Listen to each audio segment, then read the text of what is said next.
Retired subway conductor disappears during nightly track walk beneath Oriole City, yet his flashlight is later found still shining on an untouched coffee. I step onto the cold steel rails beneath Oriole City just past midnight. The tunnel air tastes of iron and damp concrete. My flashlight cuts a thin beam through the darkness. Water drips somewhere ahead, each drop echoing like a distant heartbeat. I crouch by the abandoned service platform where Samuel Grant made his nightly walks. His worn leather jacket still hangs on a hook. Sweat patches darken its collar.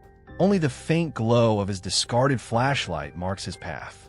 A half-empty paper cup sits on a cracked concrete ledge. Steam curls from the coffee's surface, untasted. How could he vanish without disturbing it? The distant rumble of a passing train vibrates through the tunnel walls. I grip my recorder and whisper its name, the Oriole line. 50 years old, it hums beneath the city like an artery. I trace its route in my mind, each station a silent witness to Samuel's routine. Samuel Grant isn't just any retiree. For 30 years, he drove those subway cars with steady hands and sharper instincts. Tonight, he returned to the tracks on his own. That should have been safe, but safety dies quickly here. His family reported him missing at dawn. His daughter, Marisol, said he never missed a call at 6 a.m. This time, his phone lay abandoned in his coat pocket. Locked, muted, unreachable. Only his flashlight remained, still shining on that coffee. I adjust my collar and flip open my notebook. I need dates. Samuel turned 67 last month. He retired 2 years ago after a minor heart scare. His nightly patrols began as therapy, finding purpose in the forgotten tunnels. He called it setting the ghosts to rest. I wonder, did he find more than ghosts? Light from my beam dances across the service card. Empty toolboxes lie overturned. Rusted wrenches roll across the floor like conspiracy. I crouch and inspect a scuff on the ledge. Fresh, shoe-like, size 10. Samuel's boots are size 8. Someone else was here. I press record. Track walk, 0600 hours. Tunnel 5.2 miles west of Oriole Station. Subject, Samuel Grant, missing. My voice cracks. I hate how real this feels. The deeper I go, the darker the questions grow. The coffee cup, still warm, sends a curl of steam toward my face. It smells of heavy roast and something else. Metal, perhaps from the tracks. My fingers tremble as I lift the cup. No fingerprints. No stun. The surface is glassy, untouched by panic. What held Samuel here, rooted to one spot? Why leave a half-sip coffee behind? I close my notebook and switch off my flashlight. Darkness swallows me. A distant click echoes, a camera shutter or a gun. My pulse races. I switch the beam back on. The service platform glows in stark relief, but the tracks behind me lie in pure black. My breath hitches. I thought I heard a whisper, a scraping sound. Footsteps? I pivot, swinging the beam along the rails. Nothing moves. No eyes, no shape. Just shadows that dance at the edge of sight. I force myself to take 2 steps forward. Each footfall thumps against the rail. I pass the coffee cup, ready to leave it undisturbed as evidence. A quick survey. No sign of struggle. No broken glass. No smear of blood. Only the discarded cup and the glowing flashlight. I reach out and touch the cold metal of the rail. I remember Samuel's soft-spoken voice in his final dispatch. Everything's routine down here. Routine ended the moment he flicked that switch. My light catches a faint smear on the concrete. A handprint? I crouch to examine. Dark, oily, smeared horizontally, as if someone slid across the floor. The edges are blurred, but fresh. Samuel's gloves leave prints too, but he always wiped them clean. I stand and scan the tunnel. At this hour, only maintenance crews and rats roam these depths. Neither takes time for coffee. Who else knows these tunnels as he did? Who would lure him deep beneath the city? A single metal beam arches over my head, its rivets rattling as I walk beneath. The sound reminds me of distant thunder. I should call in, but my recorder is already running. Better still, I snap a photo of the smear. If this goes public, it'll be a scandal. A missing retiree, a glowing flashlight, a smudged smear, but no body. I pocket my phone and press record again. Possible evidence. Oily smear on tunnel floor, one smear approximately 10 inches wide. No other prints visible. I pause, listening. Silence. Beneath Oriole City, the tunnels converge in a labyrinth older than the city itself. Abandoned service rooms, decommissioned power lines, ghost tracks leading nowhere. Samuel mapped them all. If he went missing, I have to believe he followed a path only he knew. I move deeper, my beam piercing the gloom. The air grows hotter, the smell richer, like old grease and stale sweat. The walls here were carvings, initials, dates, even crude sketches of subway cars. People leave marks in the dark to prove they were here. Someone wanted to send a message. The beam lands on an alcove piled with rubble. I step inside, careful of loose bricks and hidden gaps. My heart nails itself to my ribs. Here, the tunnel floor slopes downward. My light catches a tube of aged coffee beans, like a trophy left behind. The irony doesn't escape me. Then I see it, a footprint in the layer of dust, pressed deep and smeared with something dark. The print faces away from me, leading into the black beyond. I lean forward, breath held. Something brushes the back of my neck. A whisper of movement. I whirl around, but the tunnel yawns into empty darkness. My flashlight trembles in my hand. I swallow hard, reminding myself why I'm here. Samuel Grant deserves more than this. I step toward the print, each movement echoing like a drumbeat in my chest. My light catches a flash of bright yellow. Samuel's jacket tag pinned to a bolt on the wall. The name Grant still legible beneath layers of grime. This isn't random. Someone wants me to find him. A distant rumble shakes the tunnel. A train? No, too faint, too slow. Something underground moves. My pulse leaps. I squat and brush dust away from the tag. Underneath, carved into the concrete, are 4 numbers, 1-9-6-7. Samuel's birth year or a code. The tunnel grows colder. My breath puffs in quick bursts. I angle my beam down the track. The rails vanish into shadows that seem to writhe. The rumble grows louder, joined by metallic groans.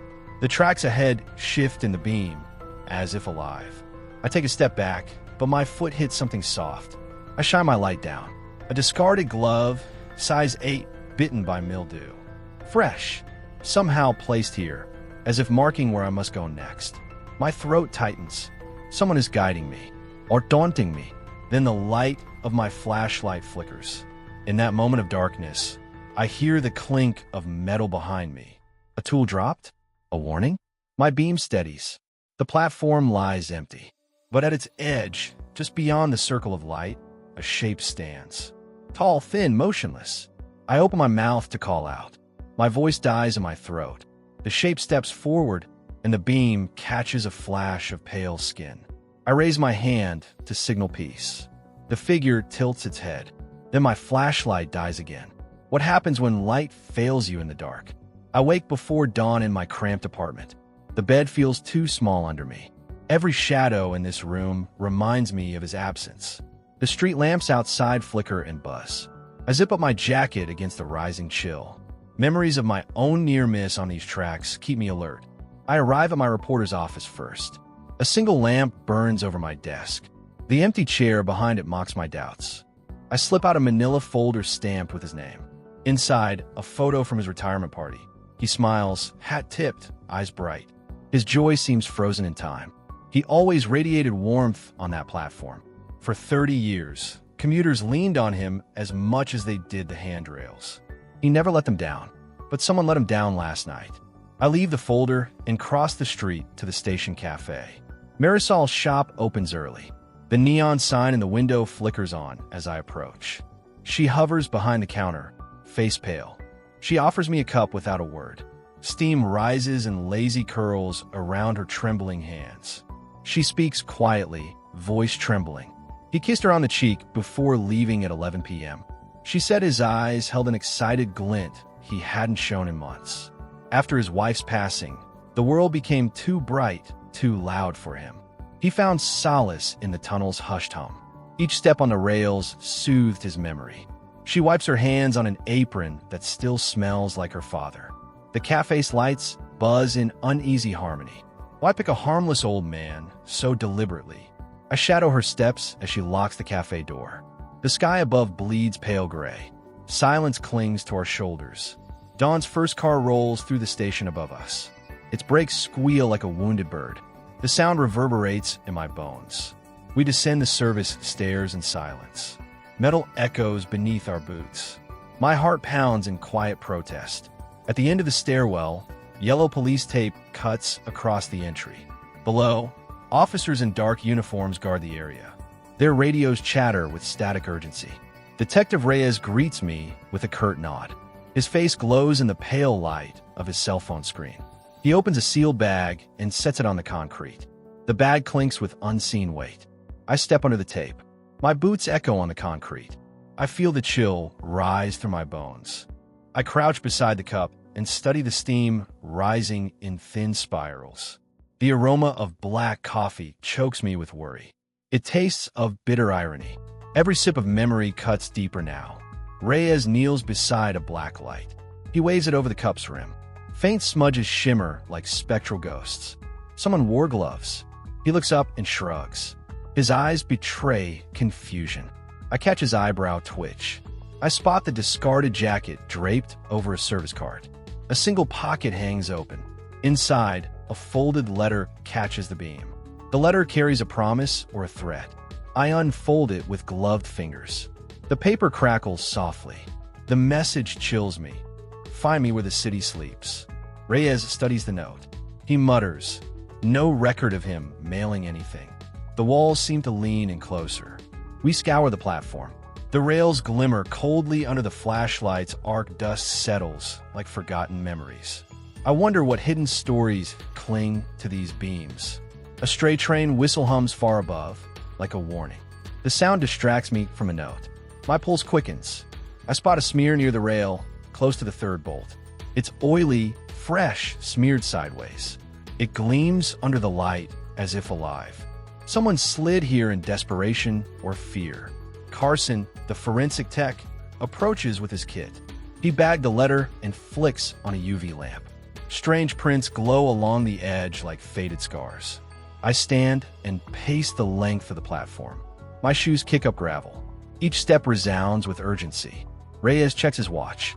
The tunnel's hush gives way to distant rumbling. Maintenance crews will arrive soon. Their presence could spoil the scene. We retrace Samuel's route using his own diagrams. He marked every exit and crossover with neat symbols. Tonight, someone redrew the map. The new line bleeds into darkness. A fresh chalk line curves toward an unused siding that leads to nowhere. Its edges glint in my beam. The tunnel exhales a slow, ominous breath. The siding might hold the answers if it doesn't hold a trap. My boots clang on the siding's metal plates as Reyes and I edge forward. The tunnel air grows colder, heavier with dust. Our lights dim against the steel walls. Each breath tastes of old oil and secrecy. We enter a narrow corridor blocked by a rusted grate. A padlock hangs open on its chain. The keyway is scratched with familiar numbers. I whisper, 1967. The corridor ends in a heavy steel door. A keypad sits beside it, digits worn smooth. Reyes lifts his flashlight. I push the door open. Inside, flickering bulbs hover above dusty monitors. Each screen shows a different tunnel angle. One camera targets a shadowed alcove. What is this hidden control center's purpose? Reyes steps beside me and examines a control panel. Buttons labeled by station names glow faintly. A lever remains pulled toward Maintenance Track 7. I trace the lever's path beneath Oriole Station. Dusty files pile on a warped steel desk. I flip through yellowed pages. Maintenance logs list Samuel Grant's name multiple times. His final entry reads, routine check complete. No anomalies. My heart stutters. How could his own record hide his fate? I scan the adjacent folder. A newspaper clipping falls loose, dated 40 years ago. The headline screams, conductor vanishes near this siding. The photograph shows an older man in a dusty uniform. His haunted eyes mirror Samuel's last look. Was this déjà vu or something darker? Reyes shines his light on the clipping's frayed edges. He shrugs, unsettled. I press on, scrolling monitors for clues. Static hisses as footage flickers. I swallow hard, pressing fingers to trembling lips. My pulse races when I spot Service Tunnel 14, blinking red. Tunnel 14 runs under my childhood neighborhood. When I was 10, my brother vanished beneath similar tracks. No coffee cup, no flashlight, no trafe. Reyes studies me, his face pale in the monitor glow. "You know him?" he asks softly. I nod, voice shaking. He was my brother. Stakes tighten like vice grips around my chest. I turn back to the control panel. One button blinks, gate open. A countdown ticks in dull red.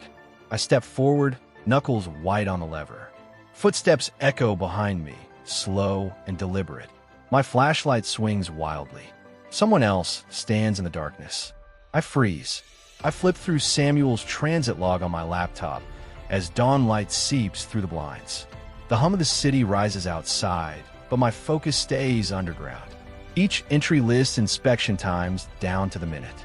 His last log stop at Tunnel 14 matches the blinking camera on that hidden monitor. I lean back in my chair, finger tapping the desk. The station manager, Carla Diaz, promised cooperation. She's the one with access to shift schedules and CCTV archives. I send her a text. Need footage from last night. Oriole Station, 10 p.m., midnight. The phone vibrates with each word. Minutes later, her reply arrives. Uploading now. Secure link attached. My pulse spikes. Accessing transit security servers usually requires weeks of paperwork. Carla's help feels like a lifeline. I click the link, and videos populate in a grid. Each feed flickers, grainy and time-stamped. I scan for Samuel's jacket, the bright yellow tag pinned to his chest. I spot him at 11:02 p.m., descending the stairs alone. At 11:15, he pauses on the platform, coffee cup in hand. I zoom in on the timestamp, 11:18 p.m. A figure appears behind him. I freeze the frame. The shape is tall, slender, and hooded. The camera shakes as someone bumps it. The figure steps into shadow. Samuel turns, face unreadable. Then they walk away together. My throat tightens. Who follows a retiree through service tunnels? I rewind to 10:58 p.m. and watch Samuel pour fresh coffee at the cafe above. He stirs without looking around. No sign of a trail. At 11 p.m., he locks the door behind him. The cup still in his hand is untouched in the tunnel 30 minutes later. I feel the old squeeze of dread from my brother's disappearance. I never found him. Now I have the chance to save Samuel, or fail again. My hands shake as I mark each frame. The hooded figure's gait is deliberate, almost regal. Whoever it is, they know the tunnels. I call Reyes. His ringtone jars me. I got the footage, I say, voice low. I send him the key frames. He reviews them in silence. Then he asks, "Can you meet me at the South Maintenance entrance an hour?" I agree, knowing the tunnel's twisting corridors better than most. Every corner could hide the truth, or a trap. I stash my laptop and grab my flashlight again. The weight of my recorder in my pocket reminds me I'm both hunter and hunted. At the South Maintenance entrance, Reyes waits by a rusted gate. His breath puffs, white in the morning chill. "What did you find?" he asks. I show him the hooded figure stepping behind Samuel. His jaw tightens. He leads me through service stairs I've never taken. Each step echoes like a warning. We slip past yellow tape and into an inactive siding, walls covered in peeling paint. The air smells stale, like forgotten promises. Reyes stops by a steel door, punching in a code that's not in any official log. The door swings open to reveal a narrow shaft lined with pipes. He shines his light down. "This way," he says. I hesitate. The space is barely wide enough for one person. The pipes drip condensation onto rusted grates. The path slopes downward. Where does it lead? I ask. "Deep under the city," he says. His flashlight beam schemes over a symbol scratched into the concrete. A circle with a diagonal line. I trace the mark with my finger. It matches one Samuel drew in his diary. My pulse echoes in my ears. I step inside first.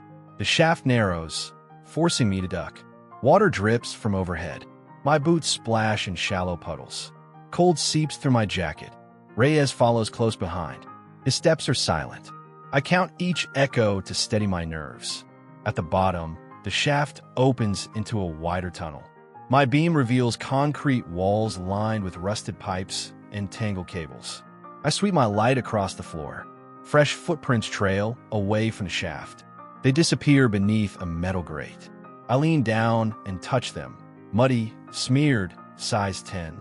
Not Samuel's. Reyes kneels and studies the prints. Not his boots, he says.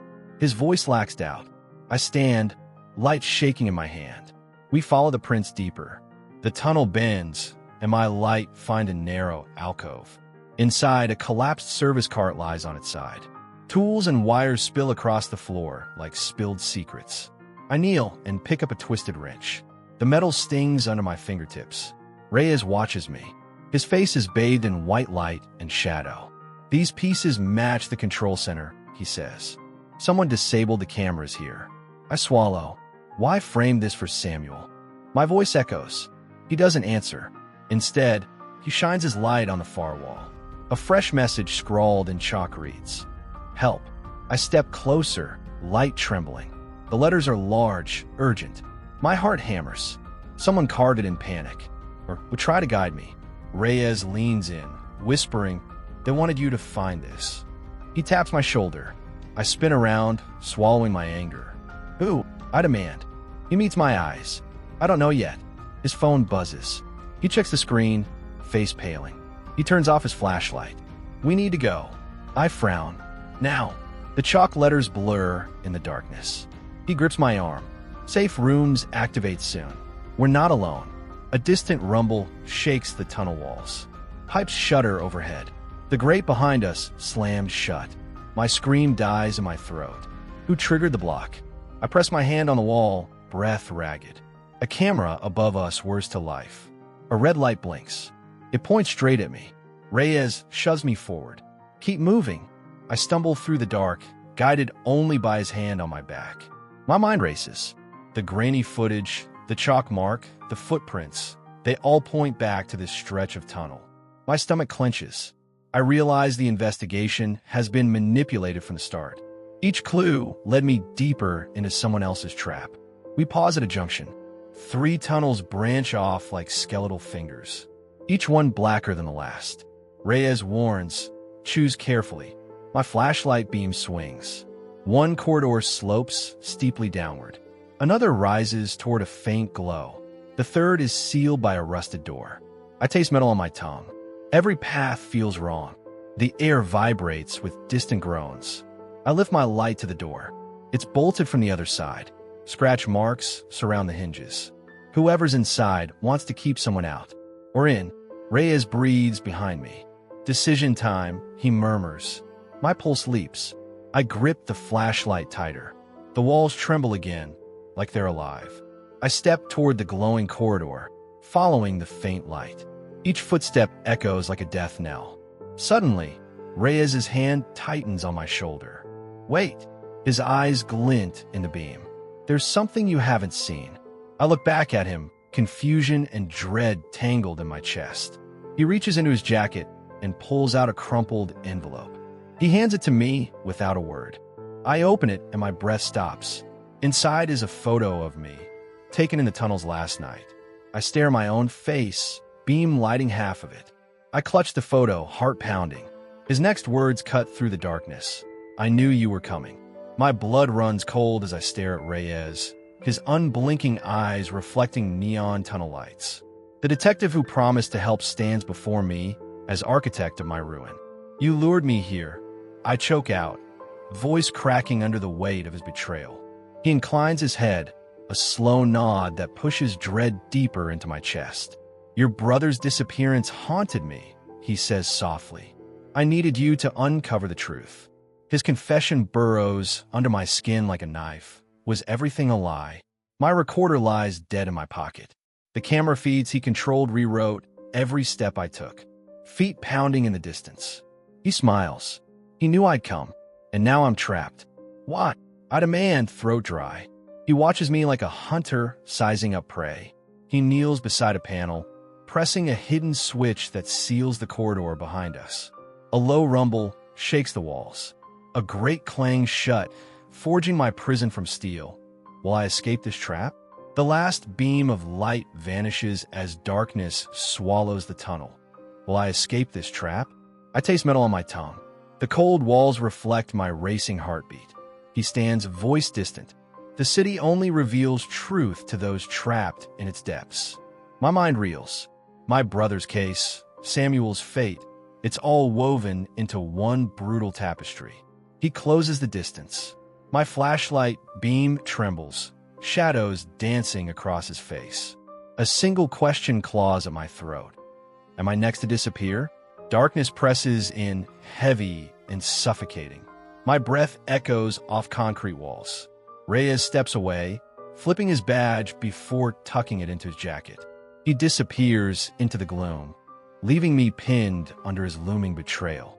I gather myself, scrubbing cold sweat from my palms. Every exit remains sealed. My flashlight sputters, dying. I tap its side. Miracles don't happen here. The faint glow of his path flickers ahead, barely visible. I follow. Each footstep sloshes through shallow puddles that smell of iron and rot. Rusted pipes drip overhead like wounded limbs. The sound grips my nerves. A stale breeze whispers from a low corridor on my left. Movement? I hesitate. Fear coils around me. My heartbeat thunders in my ears. Ahead, a thin beam of light slides across a metal grate. I crouch before it, tracing the bars with trembling fingers. Underneath, something shifts. A soft groan vibrates against the concrete floor. My skin crawls. I press my ear to the grate, listening. Muffled voices travel through the bars. I can't make out words. The grate's edges are smeared with greasy marks, fingernail scratches. Someone inside fought to escape. Someone's still here. I search my pocket for Marisol's key. It unlocks emergency hatches. Sweat pools on my nape as I insert it into the rusty mechanism. The hatch clicks. A panel slides open, revealing a narrow crawl space. My ribs tighten as I descend, the air growing colder with each inch. The crawl space branches left and right. Fear screams in my mind. I choose left, drawn by distant flicker of failing lamp bulbs. The tunnel opens into an old service room, walls lined with broken monitors. One screen still flickers, showing static and a ghostly silhouette. I raise my flashlight. The silhouette resolves into a man, slumped in the corner. His clothes match Samuel's retirement uniform, stained by weeks of grime. I rush to him. His eyes flutter, a whisper of recognition passing. He coughs, voice raspy. "You're too late," he gasps. Pain lances through me. I press his hand. "I'm here. I found you." His gaze drifts to the flickering monitor. "They're watching," he warns. A blade of fear cuts deep. Who is they? What do they want? The static intensifies, punctuated by a single frame showing my own silhouette. I grab Samuel's arm. "We need to move." His hand tumbles from mine. Behind me, the faint click of metal echoes. Someone locks the service room. Light fades on the monitor. Every exit door seals shut in sequence. We're enclosed in a tomb of concrete and cables, alive with unseen eyes. The room hums with power. A low moan builds behind the walls. Samuel struggles upright. "The control center monitors every inch," he murmurs. His hand points upward to a vent grill overhead. I search around and fit my shoulder beneath the grate. It snaps open, dropping me into a narrow duct. I extend my hand for him, heart pounding. Will he follow me to safety? I haul Samuel into the duct behind me. His shoulder scrapes the metal edge, and he stifles a grunt. I push the hatch shut above us, sealing the service room. We crawl through narrow pipes. Each breath sends shivers across my skin. The beam of my flashlight trembles with every movement. Water drips from overhead. My boots splash in shallow pools. The tunnel air tastes of rust and old grease. I pause at a fork in the duct. One branch slopes down into deeper gloom. The other climbs toward a faint hum of machinery. Which path holds salvation? Samuel shifts beside me, clutching his side. "They're watching us," he whispers. His voice cracks like fragile glass. I wipe sweat from my brow. The walls close in as we choose the upper duct. Each inch forward tightens the walls around me. The hum grows louder. It vibrates through the metal plates under my knees. My pulse matches the rhythm. We emerge into a widened maintenance corridor. The air smells of ozone and static. Flickering lights reveal peeling paint and scattered cables. Graffiti covers one wall, a circle with a diagonal slash. The same symbol I've seen before, a secret code or a warning. I kneel and touch the letters. The chalk grains cling to my glove. Their meaning lies just out of reach. Samuel scans the corridor. His eyes reflect the strobing lights. Fear trembles in his voice. This used to be active. A short flight of stairs leads to a heavy hatch plate. A keypad floats beside it, its digits burned out. The door won't budge. I press my ear to the metal. Muffled voices lie beyond. Two speakers argue in urgent, hushed tones. He's here, one warns. The hum dips and then swells. The floor shudders beneath my boots. Something is powering up behind the hatch. I grip Samuel's arm. Stay low, I whisper. The hatch lifts slightly. We slip through the crack. Inside, a dim room glows with monitors and servers. Each screen streams static and cabling diagrams. A single terminal comforts with blinking green light. I approach the terminal. The monitor displays a timeline. My brother's disappearance, Samuel's retirement, tonight's patrols. Lines connect dates and names. My heart pounds. The conspiracy sprawls before me like a map of betrayal. The cables hum with secrets. Footsteps echo at the far door. I spin around, flashlight beam slicing the darkness. Shadows pool at the entrance. A figure looms behind the crack of the door. I lift my hand to warn Samuel. The monitor's glow flickers across the figure's mask. I freeze. Recognition claws at me. The person under the mask steps forward, and my blood runs cold. I lift my beam, sweat stinging my eyes. My heart flips as a voice calls my name softly. I freeze. Carla Diaz steps from the shadows, coffee stain on her coat. She smiles, warm and familiar, but her eyes glitter with menace. You found my little hideout, she says, voice calm as water. The tunnel hums around us, rattling like whispered warnings. My mind reels. Carla, the station manager who granted me every favor. She tilts her head and lifts her flashlight, revealing Reyes kneeling behind her. He holds my brother's bloodied glove, pale under the harsh beam. Carla's smile widens. I needed proof you'd go anywhere to save him. A sharp clink echoes as she snaps handcuffs onto my wrist. Fear crashes through me, hotter than the tunnel's stale air. Reyes steps back, guilt flickering across his face. We designed this trap together. Carla breathes, pressing her advantage. I taste betrayal in the stale duct air. My brother's life and Samuel's. The tunnel light flickers, plunging us into bruised darkness. Carla's whisper drips poison. Now I control both your truths. My pulse pounds. How do I escape the very woman I trusted? Torrents of cold fear surge. My breath hammers my chest as time spirals. The tunnel seems to close, every exit swallowed by her smile. Distant rumble shakes the steel. Has she set the trap in motion? My flashlight flickers, shadows dance like predators. Trust shattered, I steel myself. How deep does her deception run? The walls echo with her betrayal. Will I escape alive? I raise my flashlight beam across the gloom. Carla stands by a massive flood valve etched in red warning stripes. Steam coils around her boots, hissing with dangerous promise. My nerves snap tight against the stale tunnel air. Her dark coat flutters as heat waves bend the light. She grips a heavy black lever with white, spray-painted letters. Each heartbeat stirs the whine of hidden machinery. My boots glisten with condensation from leaky pipes overhead. Carla's lips curve into a slow, mocking smile that chills me. You force my hand, she says, voice smooth as ice. Her words clatter in my chest like an iron beam. I taste copper fear on my tongue. Behind her, Samuel hangs bound in ropes above a yawning pit. His pale face flickers in the beam, eyes alight with terror. One misstep drops him into the steaming abyss below. My stomach knots at the thought. Carla gestures with a pointed nod towards Samuel's swaying body. A single inch and he's toast, she warns, voice calm as death. Heat pulses like a heartbeat through the steel grates. Will I risk that step? My mind races with every image of my missing brother's scream. I must choose between Truth's promise or Samuel's life. My pulse hammers against my ribs like a war drum. Fear and resolve twist in my gut. Carla's finger hovers over a red-lit trigger, capable of releasing scalding steam. She flips the lever slowly, coaxing danger upward. Steam blasts from hidden vents, scorching the concrete floor. I feel sweat carve icy trails down my back. Every breath feels like swallowing a furnace blast.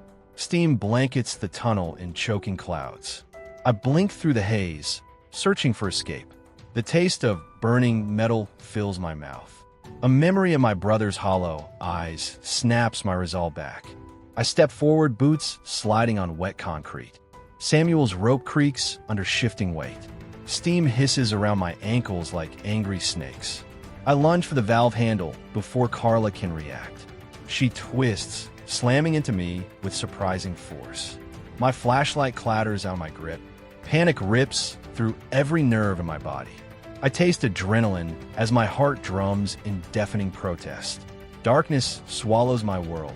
I scramble blindly toward a pipe to brace myself.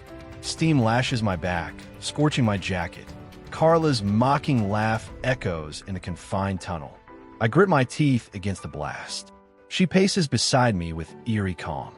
Every step accentuates her deadly control. Every second counts as Samuel's rope strains dangerously. Gritting my teeth, I slash at the lever with bruised fists. Metal shudders under my attack. I smell burning steam and sweat mingling. My arms burn with exertion. Carla yanks Samuel higher, forcing him closer to the pit's edge. I muster the last of my strength in furious desperation. My knuckles go white as I hammer the valve free. A blast of steam rockets toward Carla. She stumbles back, eyes wide with shock. Her heavy boots scramble for grip on slick concrete. Samuel's weight shifts as the ropes snap taut. Steam retracts as the valve whirs back closed. The tunnel exhales a final hiss of fury. Carla staggers, clutching her arm where I struck her. Darkness gives way to stunned silence.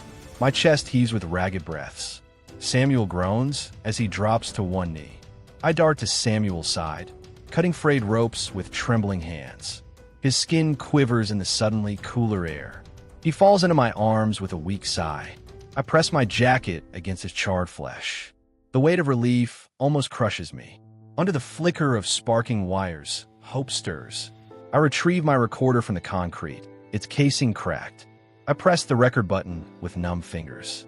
Carla kneels, clutching her wounded elbow, glaring at me. Smoke swirls around her like a vengeful specter. Every breath feels heavy with demise. I speak clearly into the microphone, voice steady despite adrenaline. Carla Diaz admitted to orchestrating countless disappearances, I state firmly. The recorder beeps as it uploads audio through a tethered server. Monitors flicker in distant shadows as evidence streams upward. In the tunnel's depths, red strobes begin to pulse urgently. Sirens wail above like banshees in an iron cathedral. I clutch Samuel as footsteps thunder toward us. Carla scrambles to her feet, rage burning in her glare. She darts toward the exit, heels scraping concrete. Transit officers flood the corridor in riot gear and flashlights. They converge on Carla, seizing her arms in steel cuffs. Her scream echoes off the tunnel walls. Samuel's breath hitches as he watches justice unfold. I raise my flashlight high to guide their path. I help Samuel to his feet as officers clear the steam away. His legs wobble under newfound safety. I feel his hand grip mine in thanks. Relief rushes through every aching muscle. But my thoughts drift to my missing brother. His case still yawns unanswered above ground. Carla's eyes flick to me before they're covered by a hood. She snarls a vow I can't quite make out. She's led away, defeated yet unbroken. The tunnel's hum returns to an unfamiliar calm. I realize the ordeal has reshaped every rung of my resolve. Officer's guide Samuel toward the service stairs, banners of relief. He pauses to glance back at the sealed valve. The echo of our battle lingers in the stone. I linger in that moment, heart raw and grateful. I vow silently to carry both burdens with unwavering purpose. My brother's ghost feels suddenly closer. I stagger to the reactivated control terminal crouched in the corner. Its flickering screens reveal live logs and buried file paths mapped to every tunnel corridor. One directory blinks in bright red. Johnson _1974 missing docs. My breath hitches at the sight, memories flooding back with unwelcome clarity. I swallow hard, hands trembling over the glowing keyboard. I open the folder with trembling resolve, my fingers dancing over the glowing keyboard. Encrypted files blink behind a digital lock until I recall Carla's coded keys scrawled under her desk. The lock clicks open, revealing a document time-stamped 27 years ago, my missing brother's file. Hope flares inside me like a sudden flame. I download the file before security can reboot, watching names and coordinates fill the screen in stark clarity. Walter's last known location maps directly beneath Tunnel 14, where we just battled. Evidence in black and white nearly blurs tears into steam. His ghost finally stirs, stepping out from the shadows at last. I press record one more time, voice cracking with emotion as I vow to bring Walter home and expose every secret. The recorder's red light pulses like a heartbeat in the silent tunnel. I tuck it into my jacket, hope burning in my chest brighter than steam. Justice edges closer to triumph with every passing second. I lift the battered recorder into the damp, dawn-lit air, expecting only silence, but it crackles with a new, haunted message. A soft, trembling voice whispers my childhood nickname through its worn speaker cone. My chest tightens as long-buried memories surge back with uncanny, electric clarity. Where did it come from? Dawn filters through the grated vents above the service tunnel. Dust motes drift in slender shafts of light. I crouch beside Samuel as officers lead him toward the stairs. His uniform's frayed edges catch the glow of morning. Relief tastes as sharp as the stale air. The Oriole City press descends like migrating birds. Headlines scream of vanished victims and hidden control rooms. Commuters whisper in hushed crowds at each station entrance. The Transit Authority pledges a full inquiry. Public trust teeters on a blade's edge. Samuel sits in a hospital bed beneath fluorescent glare. His voice quivers as he recounts weeks spent bound in darkness. He describes the echo of his own heartbeat louder than any train. Each murmur carries fresh terror and relief that I came. Back in the hidden control room, I transfer Carla's confession recordings to the police server. Every coded file from the archives uploads alongside it. Transit logs of disappearances dating back decades pulse across the screen. The conspiracy spreads farther than any of us feared. I replay the file Johnson _1974 missing docs and trace coordinates beneath Tunnel 14. My brother's case resurfaces with exact time stamps and witness names. Every alleyway new and old glimmers with possible leads. I vow to chase each one.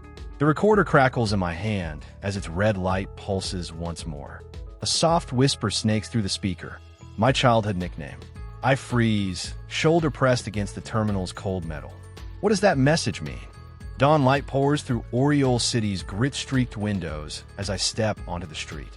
My boots echo on cracked pavement, carrying every memory of those tunnels. Steam rises from manholes around me, reminding me the city's veins still pulse secrets. The weight of obligations intertwines my brother's fate and Samuel Grant's survival. In the office's dim glow, monitors display blurred files and coordinates beneath Tunnel 14. Files labeled Johnson _1974 missing docs flicker across screens, tethered to my recorder's steady red pulse. I replay evidence of Carla's confession, the tremor in her voice soaking the audio with bitter truth. Even victory feels hollow when shadows linger in every corner. My recorder crackles again, playing my childhood nickname through its worn speaker, chilling me to the core. A single word floats above the static. Remember. I spin toward empty space, heart pounding like a freight train. Someone else still walks these tunnels, and they know my name. The Dawn Press no longer feels triumphant. Each headline hides more questions than answers. I slide the recorder into my jacket, its pulse matching my own anxious heartbeat. Tomorrow, I return to Tunnel 14, determined to map every secret corridor by light or by grit alone. But when darkness falls, who will be the hunter? And who the hunted?